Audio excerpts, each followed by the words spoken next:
Welcome to Fun with Annuities with your host, me, Stan the Annuity Man, America's annuity agent.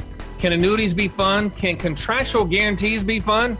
Absolutely they can. Find out the brutal facts about annuities with no sales pitches or high-pressure nonsense. Just the brutal and factual annuity truth, which is all you need to hear. Let's have some fun with annuities, and let's have that fun start right now.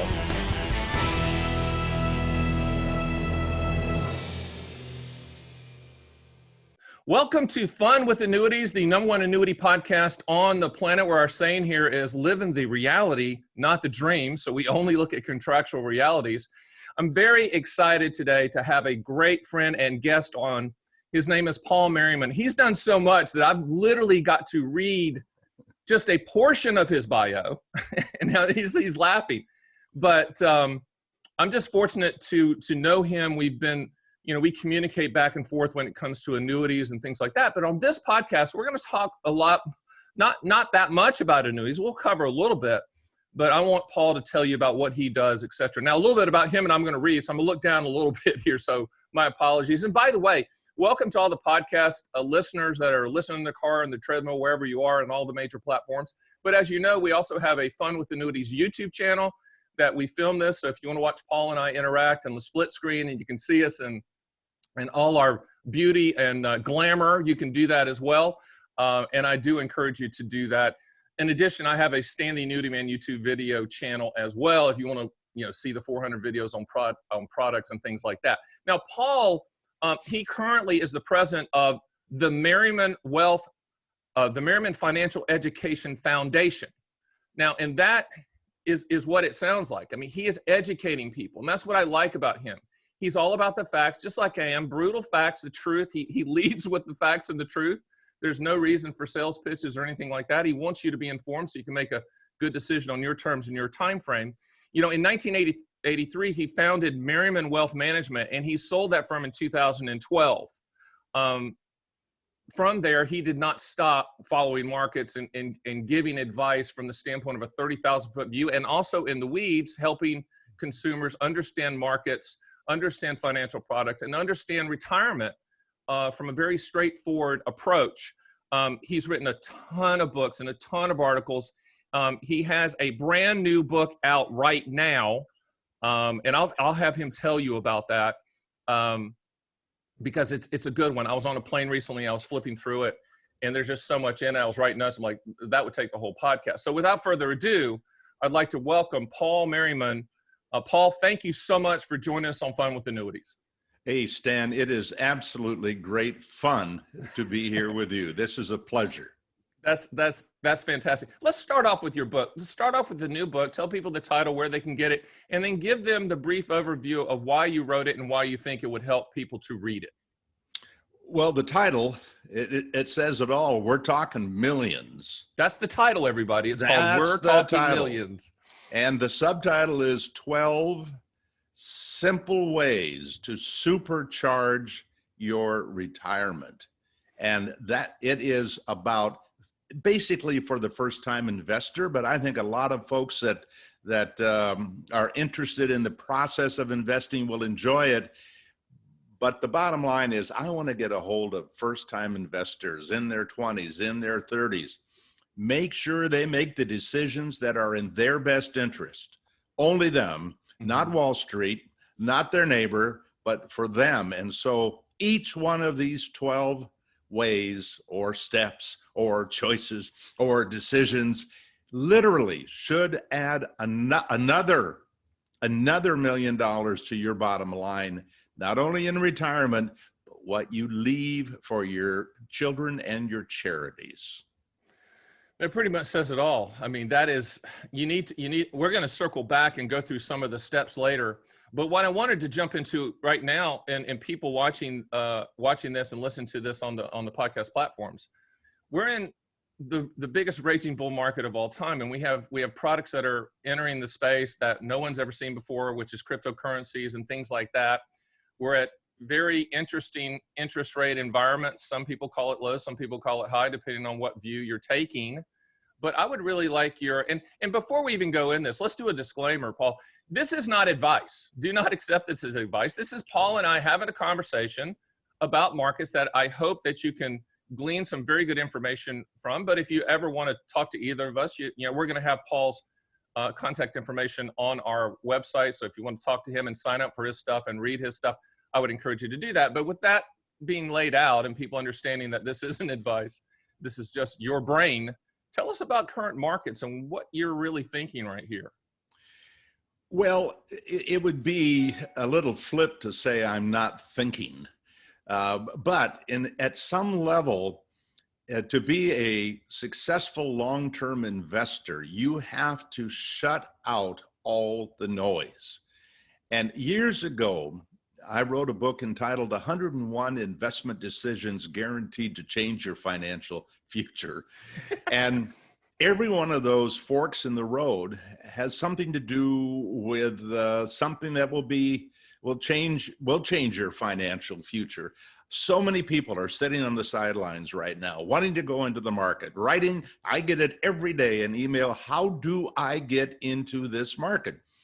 Well, before you decide you want to get into this market, I would like to know, if I were your advisor, and I'm not, what is you're trying to achieve? What's this money for? How much risk are you willing to take? What rate of return do you need? Right. Tell me about your background. Have you in the future felt this way, took the big dive, and then only found out that it was bad timing? And then I'll ask you, well, are you a market timer? Oh, no, I'm not a market timer, you'll say. But in fact, you act like a market timer. And so I want you, if you're going to be a serious investor for a lifetime, I'm not interested in the next week or month or year. I want you to figure out, are you a market timer or are you a buy and holder? And if you can't deal with the information, but that's around us, like Stan says, there's a lot of crazy stuff going on right now. Really? But there's always a lot of crazy stuff going on. I've been around this about 55 years, and I don't see anything different today than I saw 55 years ago. That may not sound like I have a good memory, but it's the same noise. Do you dollar cost average in? Do you lump sum? Do you get right in there right now? Dive in with all your money? For a lot of people, the answer is, regardless of what the information is, dollar cost average, go in a little bit at a time over a relatively short period of time. I mean, there's all these simple decisions that really don't have to do with the information. It has to do with you and who you're going to be, because your success is in the end going to be about you. I agree with that. And I think instinctually people feel like they should be a market timer, like they should be able to time it. And as I tell people in the annuity side as well, you can't time that. That's a contract. You don't time contracts. You don't time life expectancy. But in the markets, in the world that we're in, I've been in a long time, not as many years as you, but I've been 3 decades. And I always tell people, we see movements in the stock market in a day that we used to see in a year. Okay. But that still doesn't change the way that you approach, choosing your investments and your goals. Do you agree with that? I do. And most people, Stan, don't have a very good sense of the past. I liked your opening where I don't remember exactly what you said, but you talked about the contract, about the reality. Yeah. There is no reality in this process, because we can look to the past, which we do, and that's what we're about, is looking to the past and trying to understand investing from the past, because we can't know the future. So all that stuff in the past, you could say, well, what happened back in 1929 to 1938? What does that have to do with today? It has a lot to do with today, because the same thing happened, only it was worse from 2000 through 2009. I mean, literally, the returns were worse in that decade than that earlier 10-year period. And so the problem is, there's always the good news. There's always the bad news. I could make the list of why I think the market's going up. I could make the list as to why I think the market's going down. And the minute you start picking one of those lists to make your decisions, I think you're right, Stan. That is a market timing decision. Right. It is. Now, in the world that we're in now, which is, I call it blue water. Blue water means we haven't seen it before. We're sailing the ship and the blue water is ahead of us. We haven't seen it. We haven't seen the trillions of dollars of money that's being printed. We haven't seen the global nature of everything being somewhat interconnected between all markets. We haven't seen a lot of that. We certainly haven't seen COVID in our lifetimes or anything like that, that type of an event. What do you tell people right now during this? And I know you've laid the good foundation of you can't time it, but what are you telling people as they're fearful of markets at their all-time high, the printing of money and giving it away, and the spiraling debt? How do you address that? Well, it doesn't seem right to say that that's all noise. Mm-hmm. But you talked a few minutes ago about this wonderful, amazing market that we've been in. Mm-hmm. Well, 75 to 99, the compound rate of return of the S&P 500 was 17.2%. You're right. And on top of that, from 1995 to 1999, the S&P, this is why people started to believe in indexing. And by the way, back then, indexing was the S&P 500 in people's minds. Right. It compounded at over 28% a year. And at the end of that 5-year period, people surveyed believed that for the next decade, that the market was likely to compound at 20 to 30% a year. So the biggest enemy, and I think every professional believes this, the biggest enemy that we have is what we believe and how we respond to the biases we have. We think that what's happened recently has way more importance than what happened before. You bring up cryptocurrency. Mm-hmm. That is not part of my life, because it's not the kind of thing that sits inside of an index fund. But I can tell you this, I was on top of GameStop. I was in GameStop at under 10 with both feet. You want to know where I got out? I got out at over 300. Okay. Nice. Now, let me tell you what happened. What happened was I owned an index fund, a small cap index fund, which I happen to believe should be part of a long-term portfolio. It purchased GameStop. It had no idea what it was getting into. But they also had disciplines about what to do, how to sell something, and they sold it at a huge, huge profit for their shareholders.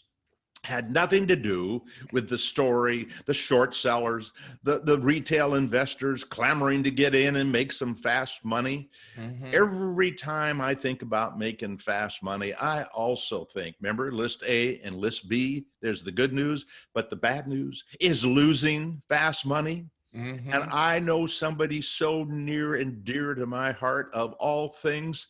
She called me and said, Dad, I've made... Oh, I'm giving her away for crying out loud. I just made my first investment. Now, she has investments, but they're all index funds. Oh, now she's going to learn how to do it on her own. Son of a gun. It turns out that she was in GameStop at 300, but she was buying. And then she had the audacity, after all that I've taught her, to say, well, it's only $1,000, Dad. Okay. That's the point at which I want to know, what will that $1,000 be worth when you're 65 or 70 and you want to do something special that $1,000 might have paid for? Right. It's the thought process, the emotions that are involved in this, and Wall Street we're like the puppets. They're up there moving the strings, making us jump. We got to get out of the way of the puppeteer. We have got to do what's in our best interest. And you show me one piece of evidence that taking great risk is likely to be in your best interest. And you're going to say, well, look at Amazon, look at Google, look at any of these stocks that have, or GameStop, look at that. I mean, that was a crummy company that went wild. But the fact is, people win lotteries. I'm happy when they win Sure. lotteries. And those kinds of things generally tend to be random events. And the people who participate in them think, what's wrong with the rest of the people? Are they stupid? Don't they see the reality? Well, there is no reality. They are the stories you just mentioned, the things to be concerned about, and saying that, well, this has never happened before. That was true at every point of investment history. That's a really good point. It hadn't happened before. And things are going to happen going forward that we can't predict or see. And you just, I think what you're saying, and I like this, and I think our listeners and viewers need to listen closely. Stay the course, stay in your lane. I always tell people, I want you to be a 10-year overnight sensation. I want people to think about that for a second. It takes time, and investing, as you're saying, and your approach for 50 plus years has been, it takes time, and you have to do your research and your work. Investing's hard work. Would you say that's true? No. No? No, I wouldn't. Explain that. I think investing is dirt simple. All right, explain that. That's fantastic. Well, okay, I got an idea. Read the book. No, I understand. I flipped through it. No, you're right, but I flipped through it. No, let me tell you why I say it's easy. There are a series of decisions that you must make. And I gave people 101. It's a free book. It's on my website. And many of those had little impact on a portfolio. It might mean you make an extra $1,000. Well, would you bend over and pick up $1,000 off the ground if it was lying there? Yes, you probably would. Yeah. So if you look at each fork in the road, and you do it in an objective, probabilistic basis rather than an emotional, hoping for the best, want to get rich soon. Right. There is the save versus spend decision. And we all know what the outcome of that is. If we don't save, we're going nowhere in terms of our long-term investments. And a lot of people, something like 25% in a survey said the only way they're going to be financially independent is to win a lottery. And unfortunately, that actually is true of way too many people. It is true. But we understand it's easy. Got to save. How much we can debate, but got to save. And then you got to make the decision, okay, what are you going to save your money in? And some more forks in the road pop up, like stocks versus bonds. Well, that one decision, Stan. Now, I'm not kidding when I say this, and I do my best to prove this. At least in terms of compounding over time. I mean, I assume you live to be old in order to do this, but it's a $10 million decision for a relatively small investor, stocks versus bonds. Wow. And yet, those bonds are so unbelievably important to the people who think that investing is nothing but a gamble. It's you might as well go to Las Vegas. You'll hear people say that, one of the many myths of the investment process. But the fact is, yeah, I believe in 100% stocks. I believe there are some people who could be 100% in stocks, equities, their entire life, right till the day they die, because about 7% of investors who are surveyed are doing that. So it's not like it's completely illogical, and I'm working on an article right now on that topic.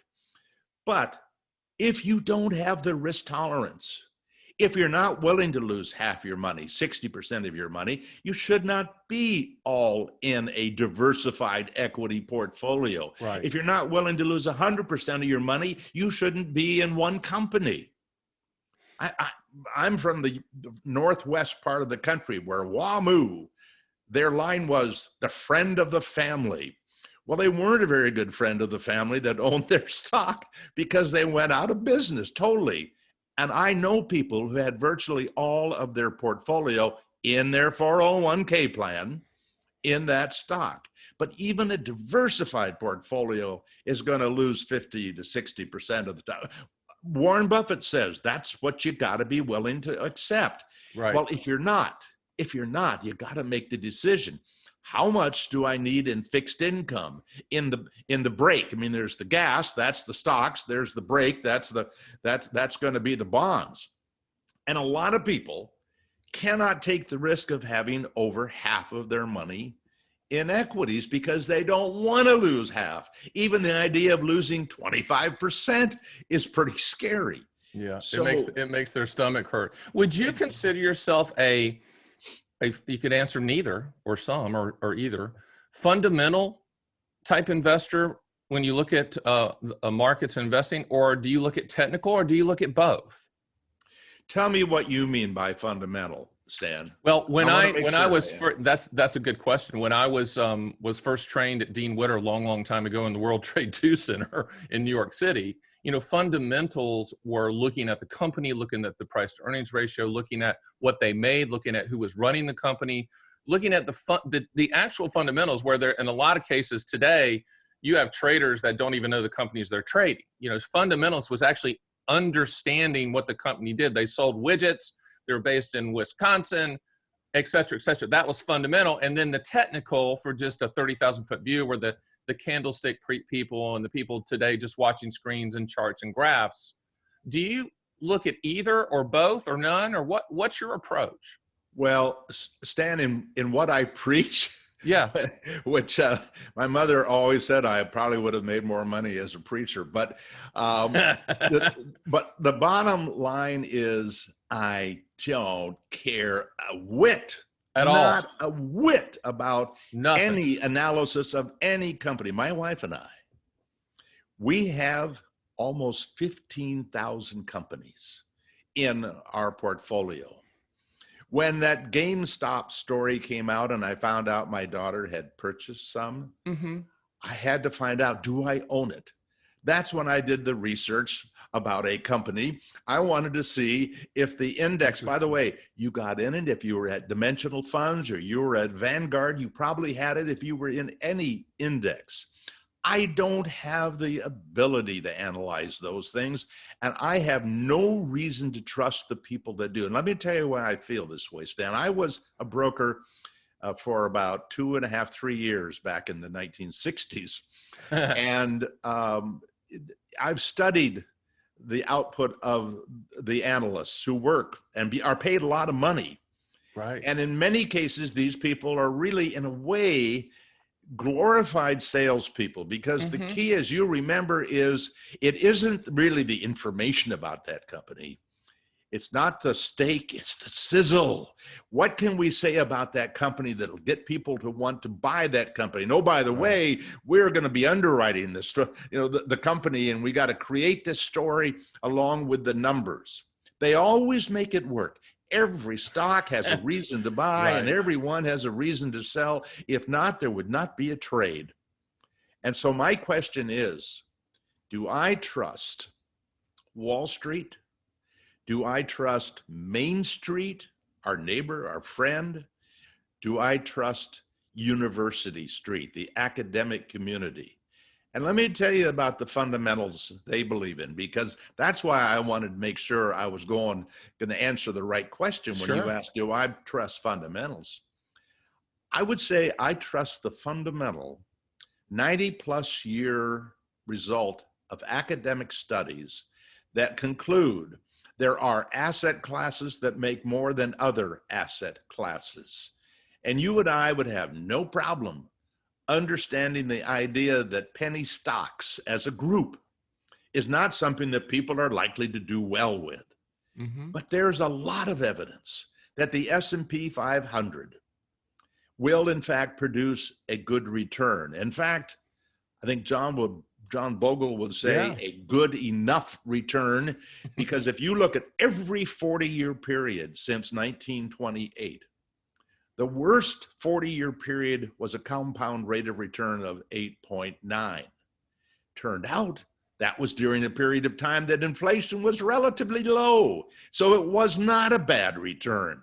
The best was a period, 40 years, that compounded at 12.5. So that's the best and the worst. That's a fairly narrow range. And by the way, that 12.5 came during a period of time that inflation was relatively high. So it wasn't what you're thinking in terms of how much money you'd have at the end of that 40, because when you inflation adjusted, You weren't that much different from what you would have gotten if you'd gotten 8.9, something people totally well, I can't say totally overlook, but it's the biggest enemy we have other than ourselves, inflation, because it is a guaranteed bear market as far as I'm concerned. Whereas when the S&P 500 goes down 30 or 40 or 50%, yeah, that's a bear market and it hurts, but it has always come back. Tell me how the people who 50 years ago had $1 that is now worth about 12 cents, tell me how they're going to get that back.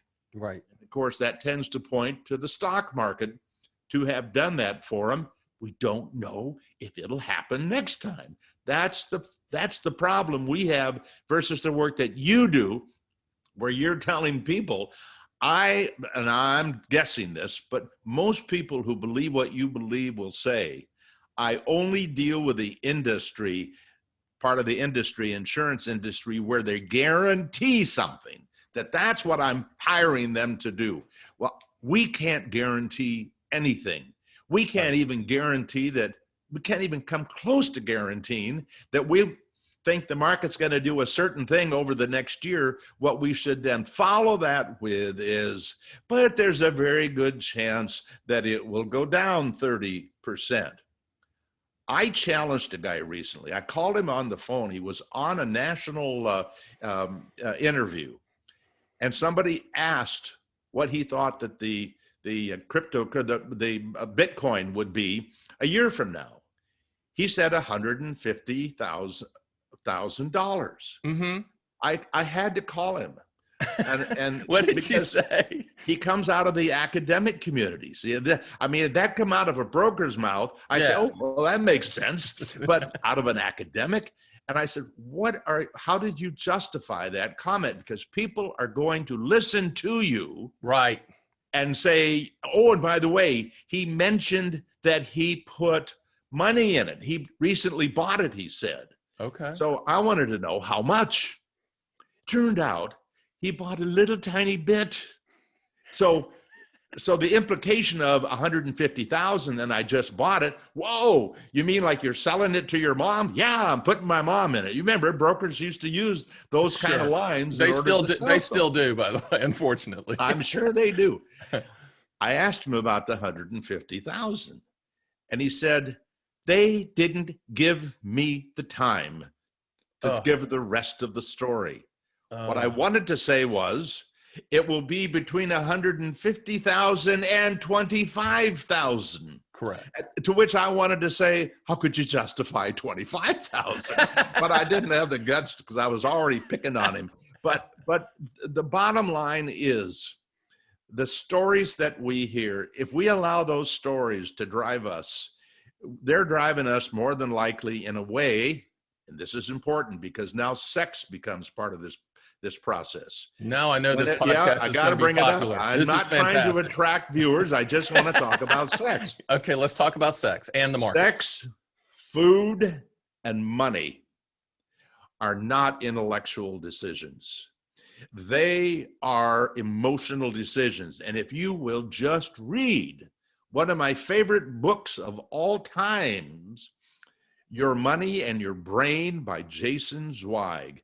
Yeah. And what you will understand is, yes, not only is your neighbor a little crazy about their financial decisions, but look at your own. And when I say crazy, you'll find they are not intellectual decisions. What we're trying to do is bring people down. Don't do this based on your feelings. If you invest based on your feelings, then how are you going to sell?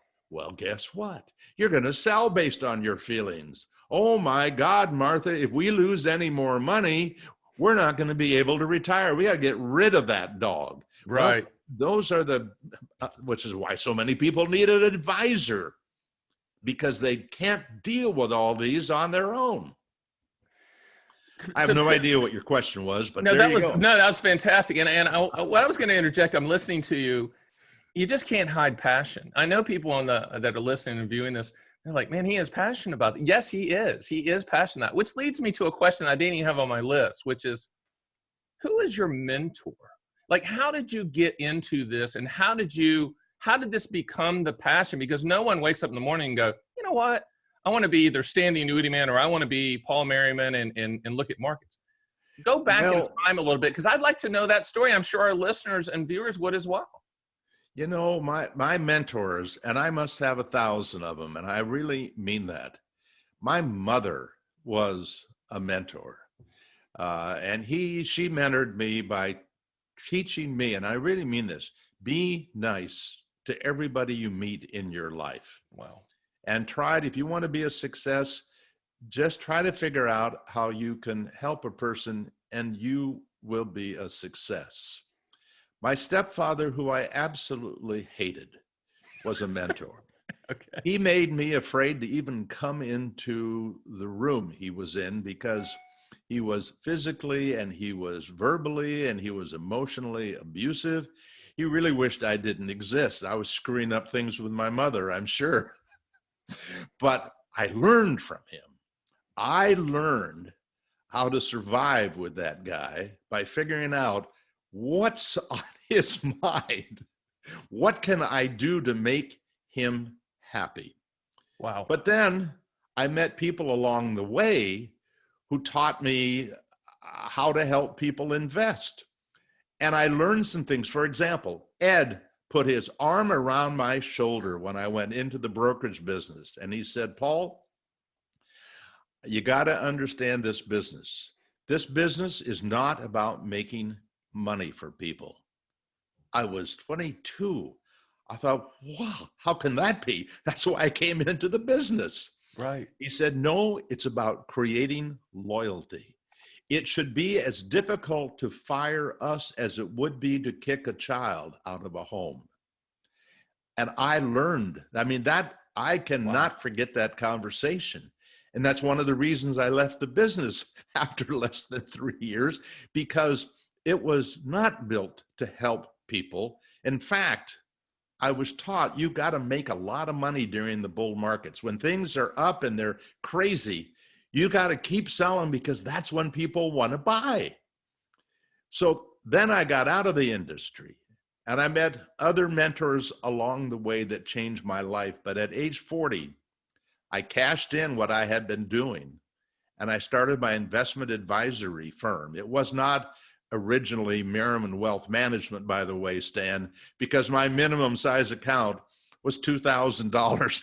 I hear you. That did not qualify I hear as you. wealth.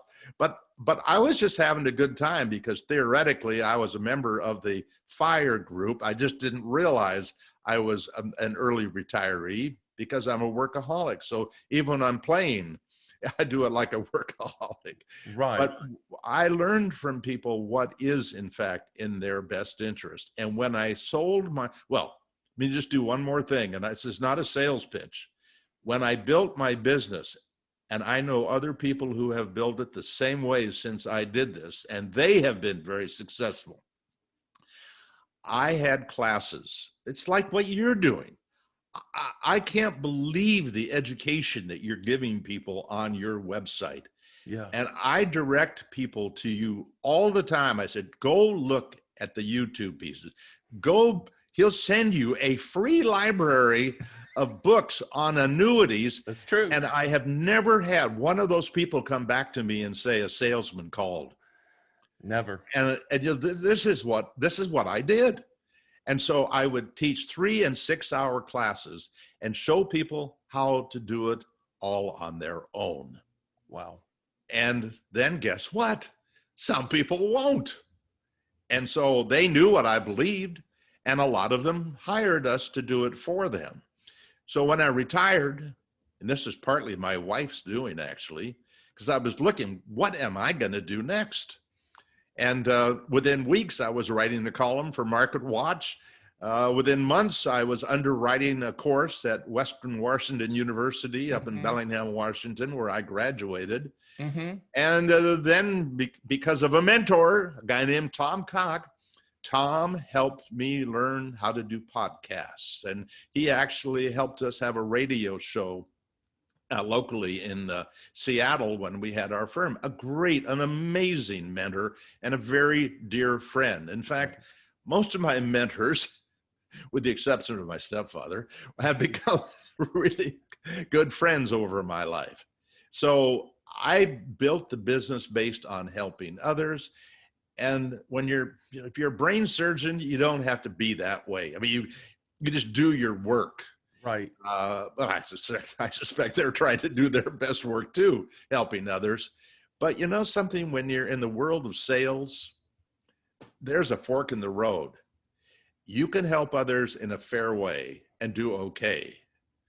And I'm going to tell you one of my mentors in just 1 second about that. Or you can do it in a way that you rape and pillage, and you end up with all the goodies. I spent 90 minutes with John Bogle back in 2017. And one of the things that came out of that conversation, his absolute commitment to the small investor. The reason he didn't want to do some of the things that I believe that he should do in terms of educating his investors is he was afraid they wouldn't do it. And that if they didn't do it, it would hurt them rather than help them. And he also, and he literally wiggled his finger at me, kind of one of these things. Right.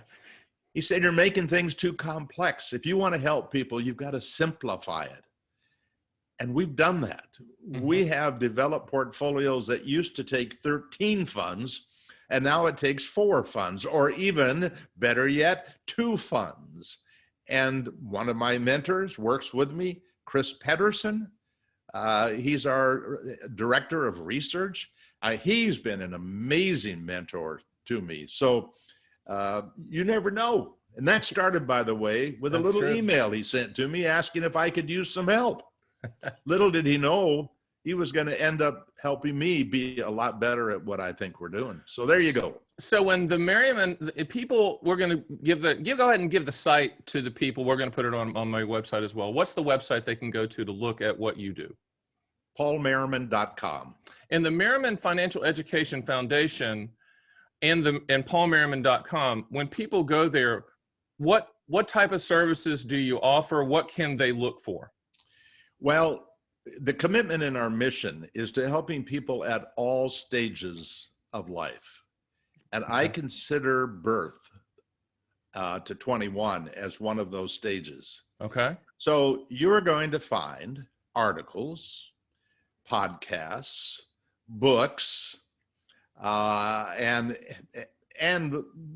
by the way, recommendations to other people I think you can trust in these arenas. Sure.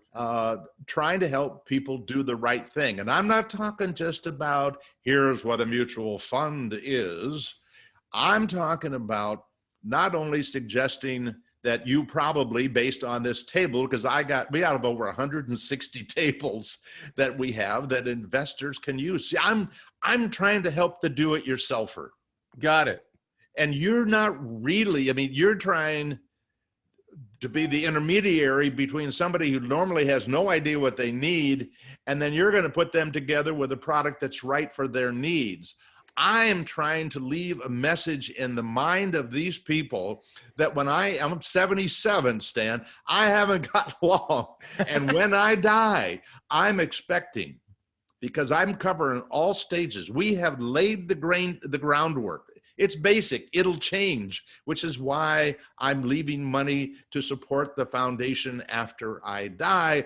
I wanted to go on and keep doing this work. But the bottom line is to educate, and then to motivate to action, which means we actually have to be able to give them the actual mutual funds or ETFs to invest. So we have portfolios at Vanguard, at Fidelity, at Schwab. Nice. We have the best in class. Chris Pedersen's put this together. The best in class recommendations with ETFs. People love ETFs. What ETFs? He's done the homework. By the way, totally volunteer. Does not get paid 1 penny for the hundreds of hours that he puts in every year. That's fantastic. Hundreds of hours. And you know, we're trying to do something similar I do think the annuity industry is eventually going to go to a direct-to-consumer platform. We are as close as you can get because you can go to our site and run quotes on your own, and no one's going to call you, and Yes. we treat you I like a love pro. that. You can get rates and all that stuff.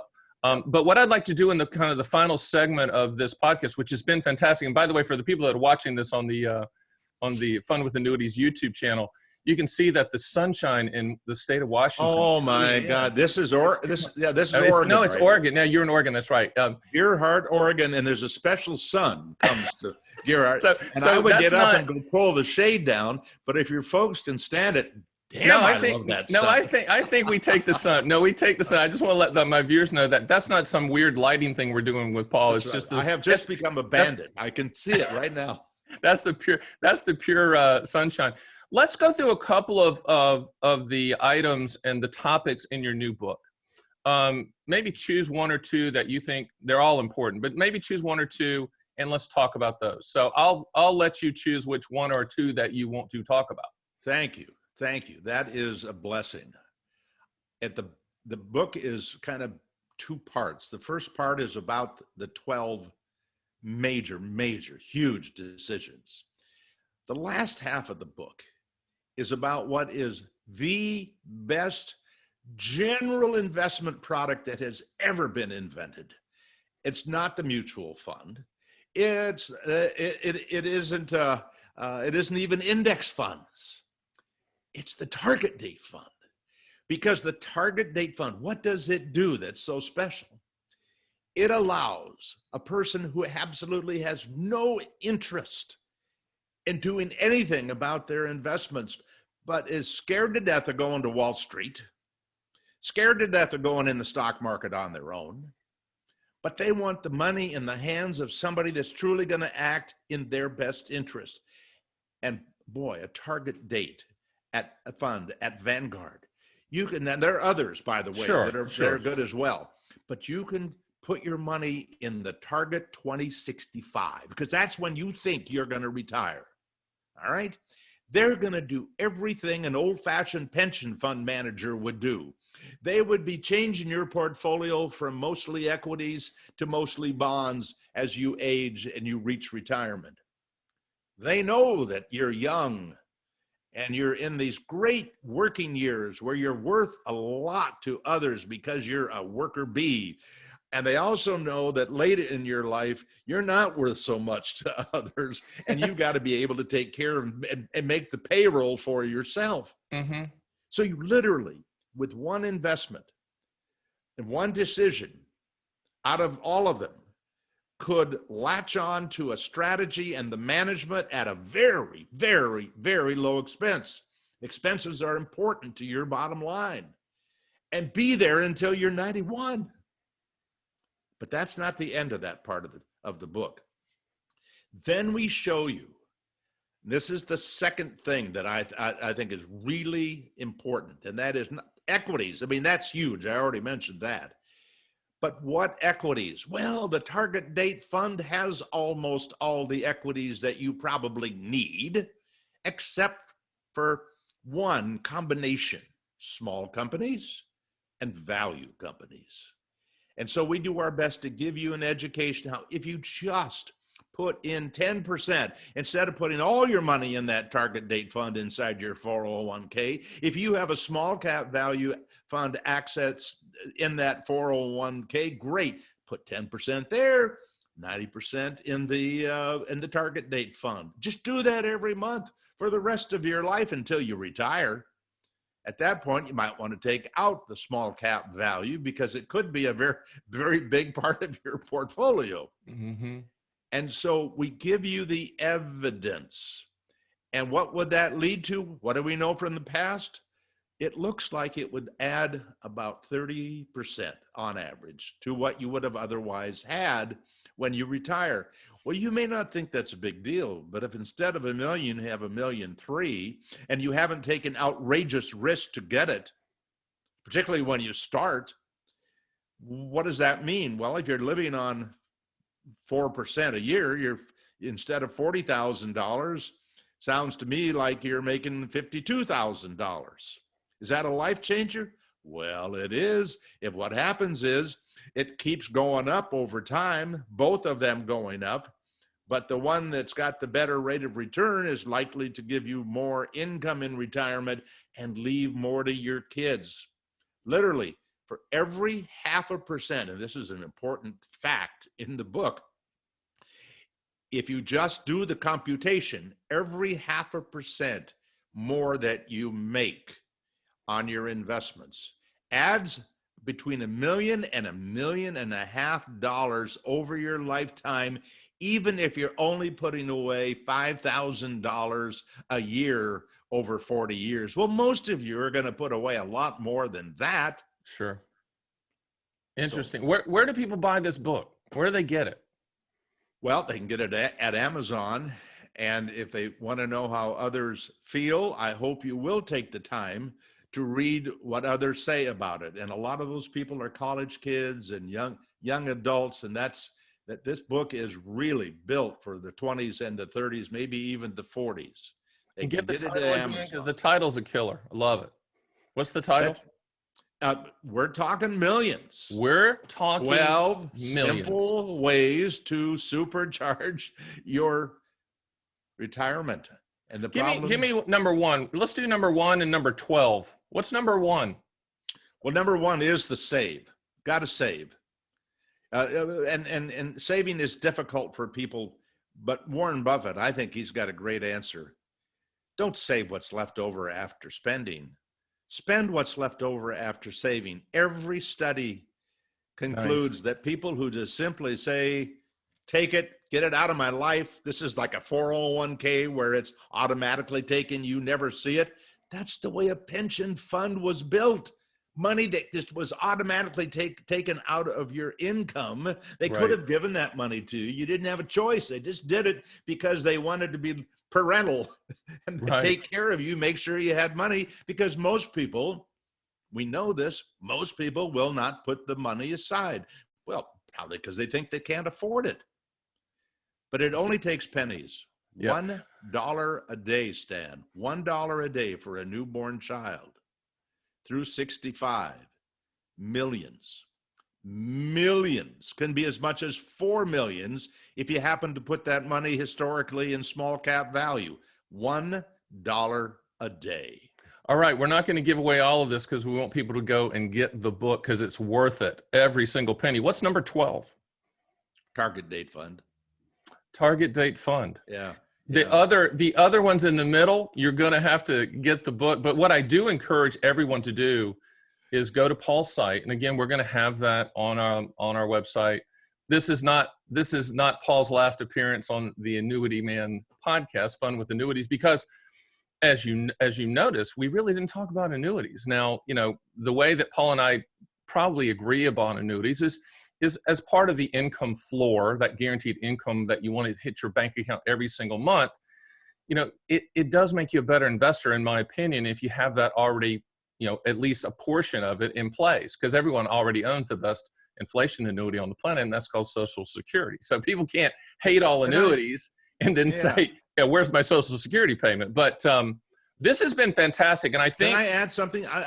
If you got time, absolutely. If it's going to stop. We've got some time. Let me tell you why I refer people to you, and I tell them where else they can go check on stuff on the internet. But I have not found anybody yet who educates people the way that you do. But here is where you come up so often. I find a lot of people do not have the desire or really the wherewithal to take any risk with their portfolio. They should not take any risk. Mm-hmm. And I also know in all of those workshops that I did back in the 80s and the 90s, I would ask, how many of you have a pension? And a whole bunch of arms would go up. And they did it with gusto. I mean, they were happy to say, Absolutely. I have a pension. And then I would ask, for how many of you is that pension the greatest financial luxury in your life? Almost every hand, Stan, went up, because they could guarantee that monthly income.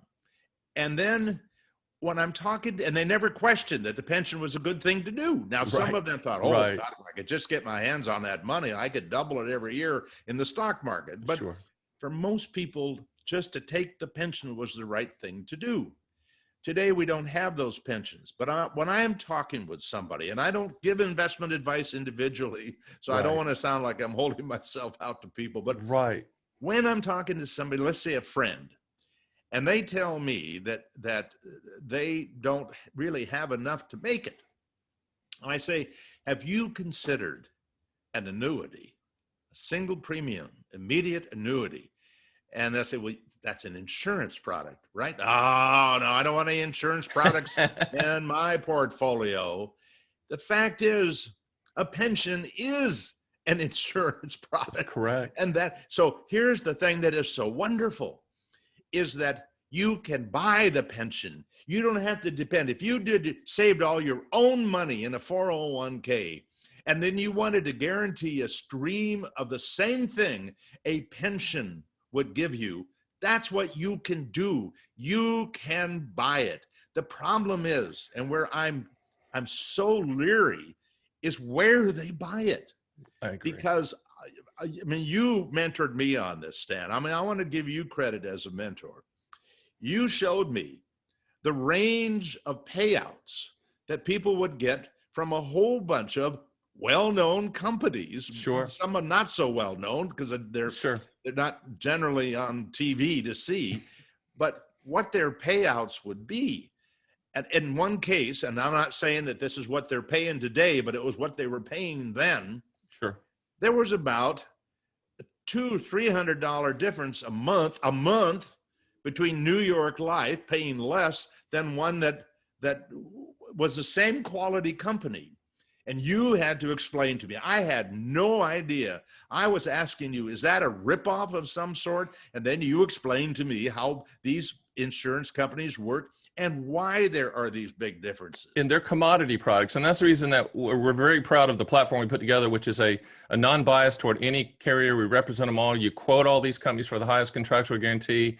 And quotes change like a gallon of milk every 7 to 10 days. So you can't fall in love with the name. You got to fall in love with the number. But I really appreciate that. And, you know, I've learned a ton on this podcast. I do recommend people going to Paul's site. Paul will be back with us, but it has been an absolute pleasure. I appreciate you getting up early in the beautiful Oregon sunlight. Oh yeah. Joining us. But I think we've maxed out the time. I mean, I told you. Well, I got to make one more offer, Stan. Sure. I'm sorry. Please do. One more. If somebody cannot afford my book, I want them to email paul@paulmerriman.com, and I will send them a free PDF. And I'll also do that for a student, or I'll do that for a teacher. There you go. Actually, I'd like to do it for every person on earth, but that's not going to work. Yeah. Be honorable with Paul's offer, but he's just a gracious man and generally just he's just such a good person. And in the financial services world, that's tough to say a lot of times because we've been in it a long time, but there are some good people. That's the reason he's on this podcast. I want you to, if you didn't know about him all, most of you probably heard of Paul, but if you haven't heard of Paul, please go to his site. Please, look at his information and follow his it's not investment advice, but his overall views of how markets work and, his staff doing the research. It's worth you going to his site. But with that, I think we got to close it out. I really appreciate you being with us, Paul. And I appreciate all you listeners and viewers. And I'll see you next week on Fun with Annuities.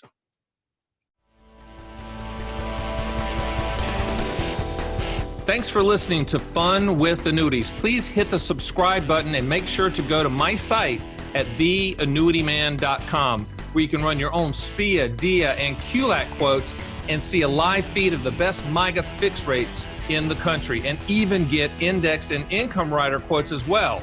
You can also sign up for my 6 annuity owner's manual books, and I'll ship them for free and under no obligation. I also encourage you to schedule a one-on-one call with me, Stan the Annuity Man, so we can have a full discussion of your specific situation. It will be the best brutally factual and truthful advice you will ever get. And that's one guarantee you should definitely take advantage of. So join me next time for the #1 annuity podcast on the planet, Fun with Annuities.